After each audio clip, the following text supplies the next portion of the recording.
Boom, boom, boom. Boom, boom, boom, boom. Hey, Tyler. Hey, Jeffrey. I'm a little bit late this morning. Not my favorite day. Virus Joe, Stephen. Good morning, everybody. So I woke up this morning to find out in a tweet that Christina has broken up with me. So I just read the tweet myself, so obviously I knew there was something brewing, but I wasn't expecting that this morning. So if I don't seem like I'm in my normal mood, I think you understand I'm not having a good month. But enough of that. Let's talk about Elizabeth Warren. No, before we do that, will you join me for the simultaneous sip? Please do. So Elizabeth Warren did something that's just sort of delicious news. It's the kind of news that you say to yourself, I'm glad there's news because this is interesting news. And the news was that Elizabeth Warren had a DNA test done to find out if she had any Native American in her. And turns out that she got a DNA expert to look at her results, and he concluded that there was a very high likelihood that there's some Native American in her background. Now, I was surprised that you can't confirm it, but I guess the way DNA works is there's always a little bit of uncertainty, especially if the line goes back a while. So there was some possibility that the line goes back far enough that she might be 1/512th American Indian. Don't know for sure. She might be 1/32nd.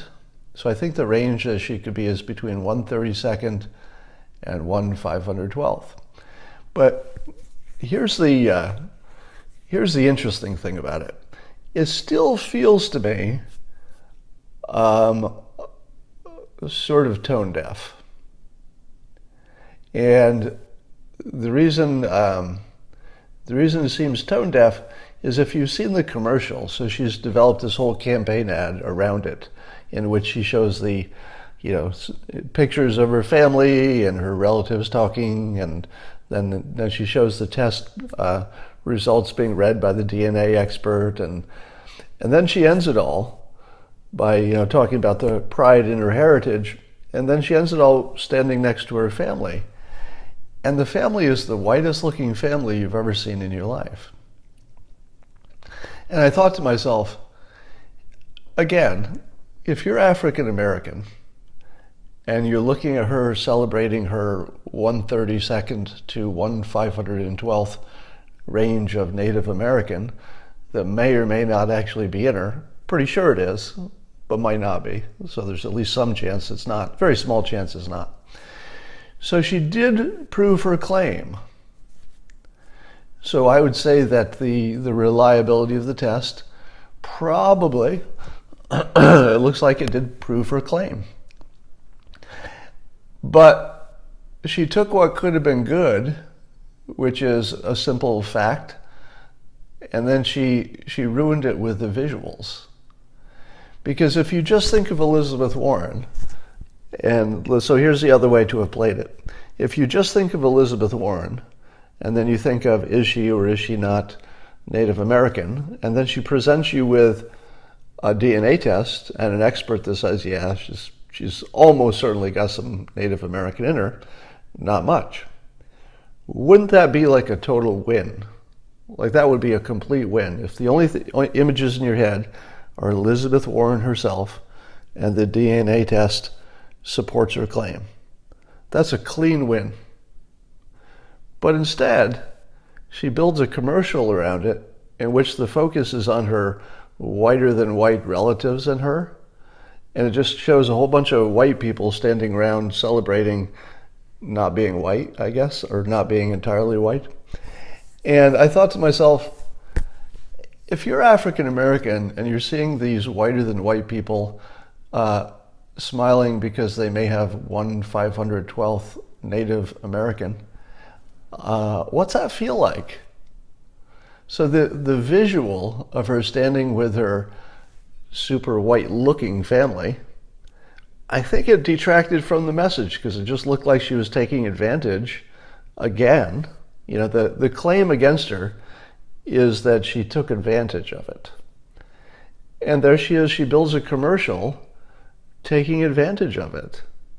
In other words, she did in fact build a commercial that by any reasonable interpretation was taking advantage of her. Now, it was couched in a defense. You know, it's like, hey, you've attacked me, here's my defense. I just proved you wrong. That part's good. But she took it a little too far and started making it feel like it was an important advantage she had in some way. And it just felt like she sold that too hard. I don't know if anybody else will have the same impression. But like all good news stories, it holds open the possibility that either side has an argument.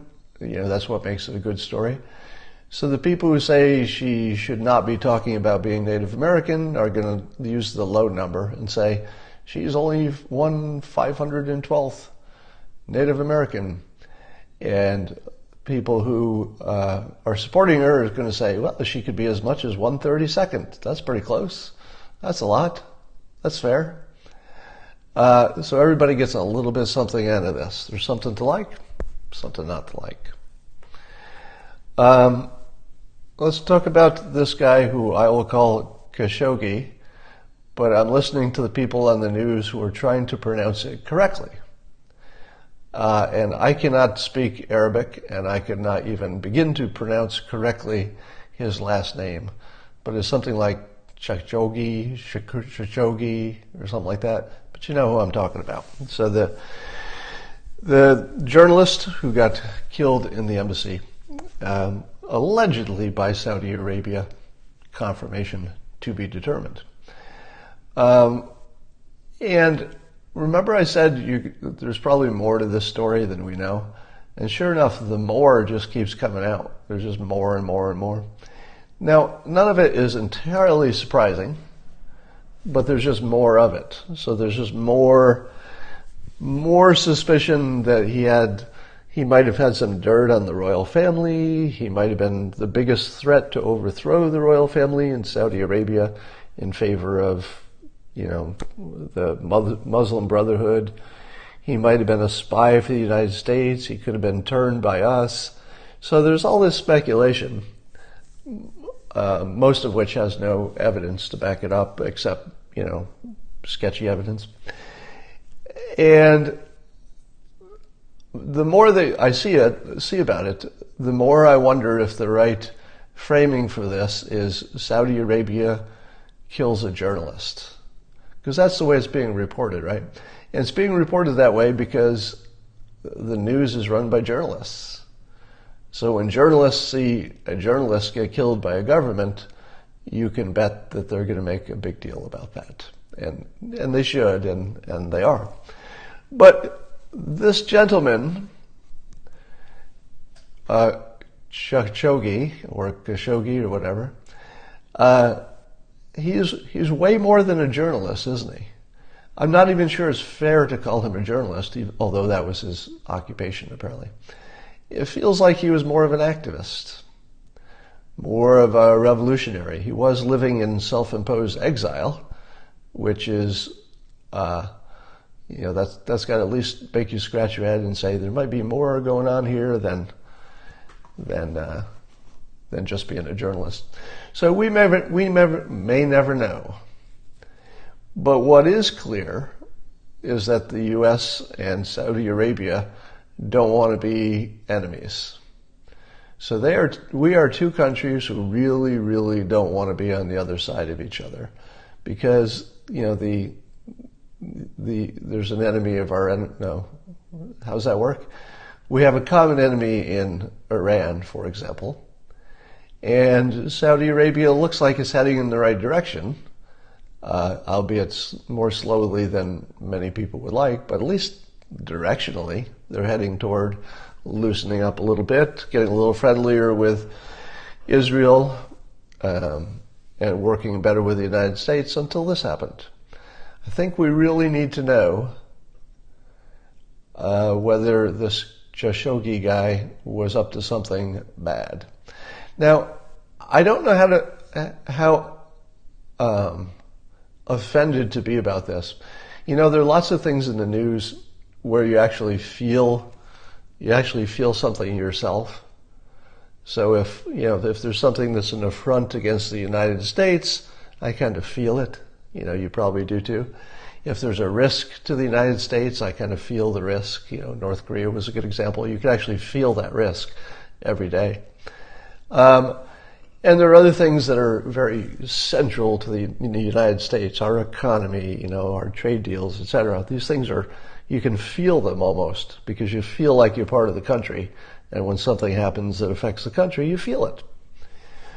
But with this journalist being killed in a Saudi embassy in Turkey, I don't really feel it.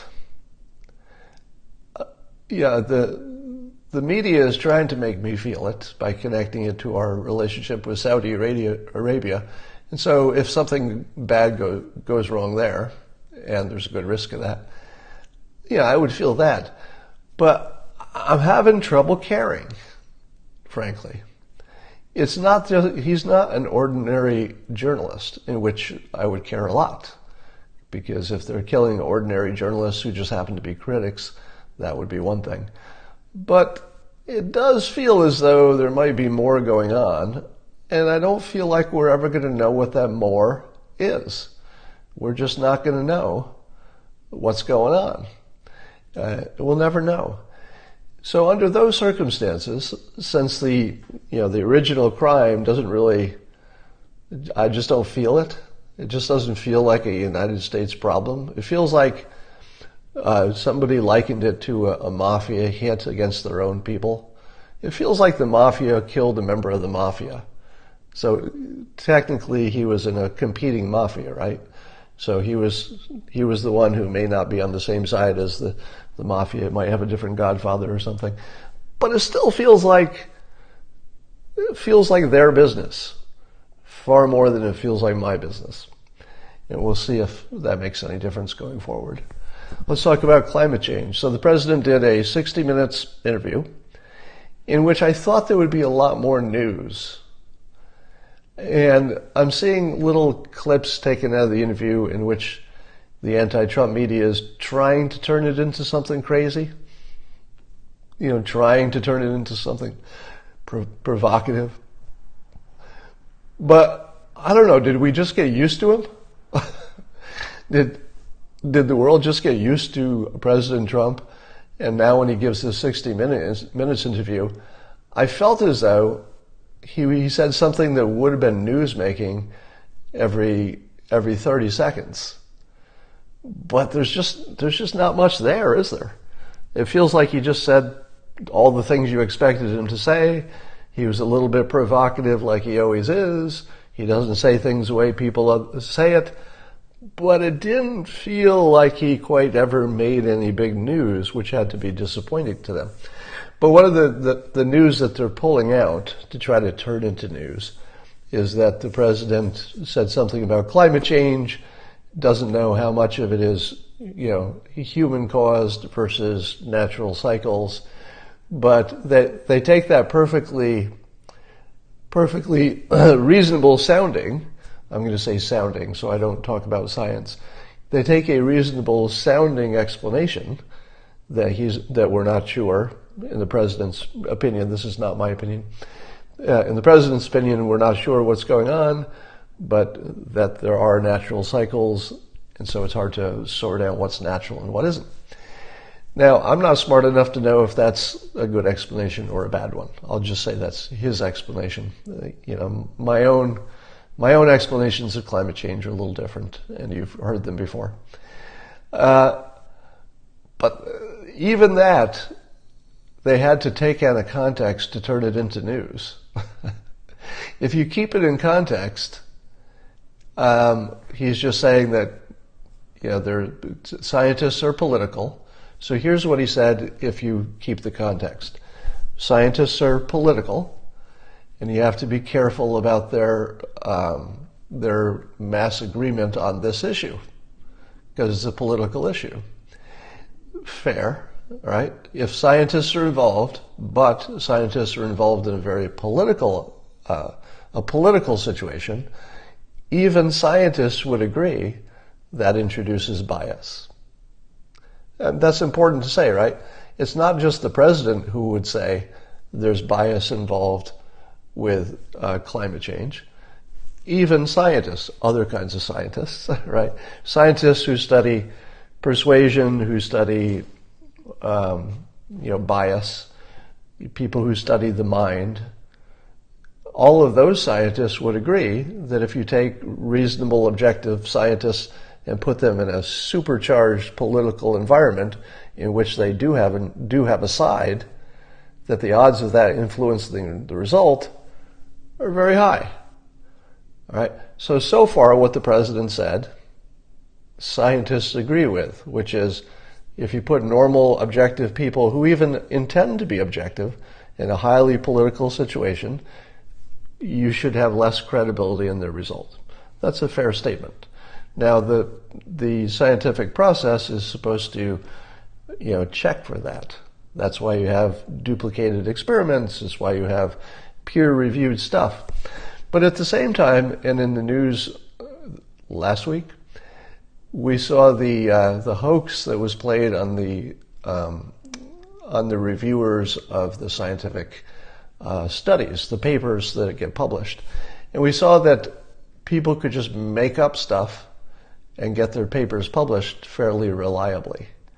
So there was a group who played a long-term hoax in which they wrote just crazy papers and tried to get them approved. Now, what's interesting is that they chose an area of science that they knew was highly politicized.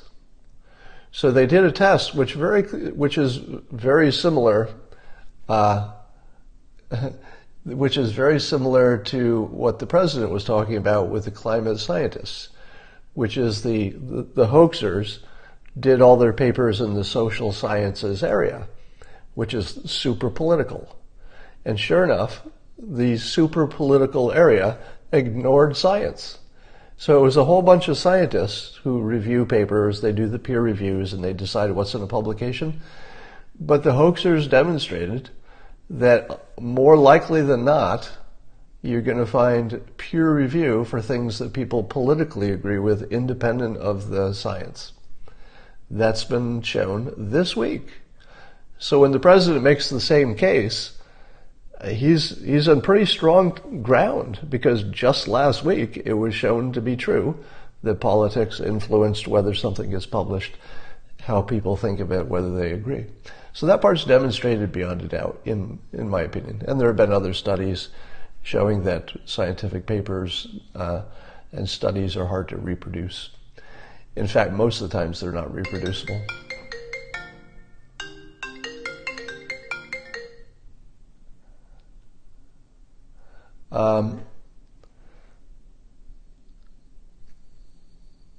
Sorry, getting messages. It was a call from Christina. You're right. So I will get back to her.